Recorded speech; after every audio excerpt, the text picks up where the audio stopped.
அது மட்டும் இல்லாம இந்தியாவோட வடகிழக்கு மாநிலங்கள் இந்த 8 ஸ்டேட்ஸும் வெளியுலக தொடர்பு இல்லாம இருக்கிற பகுதிகள். பங்களாதேஷ் இந்த 8 ஸ்டேட்ஸ்க்கு நாங்க தான் பாதுகாவலன் அப்படிங்கிற மாதிரி ஒரு சர்ச்சை பேச்சு போயிட்டு இருக்கு. இது இந்தியாவை சீன்ற வகையில இருக்கு. இப்போ நம்மளுக்கு இந்த தீஸ்தா ரிவர் மட்டும் ப்ராப்ளம் கிடையாது, இன்னொரு ப்ராப்ளமும் கூட சேர்ந்தே வருது. பங்களாதேஷ்ல லால் மோனிர்ஹாட் அப்படின்னு ஒரு ஏர்போர்ட் இருக்கு. இது 2ஆம் உலக போர் டைம்ல கட்டின ஒரு பழைய ஏர்போர்ட். சைனா இந்த ஏர்போர்ட்டை நாங்க மாடர்னைஸ் பண்ணி தரோம் அப்படின்ட்டு கமிட்மெண்ட்டும் கொடுத்துருக்கு பங்களாதேஷ்க்கு.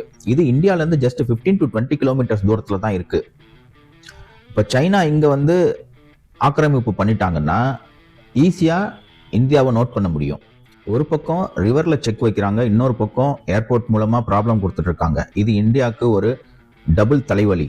பங்களாதேஷோட ஹெல்ப் மூலமா சைனா இந்தியாவுக்கு எவ்வளவுதான் ப்ரெஷர் கொடுக்க முடியுமோ அவ்வளவு ப்ராப்ளம் கொடுத்துட்டு இருக்காங்க. இது எப்படி போக போகுதுன்னு தெரியல, வெயிட் பண்ணி தான் பார்க்கணும். தேங்க்யூ.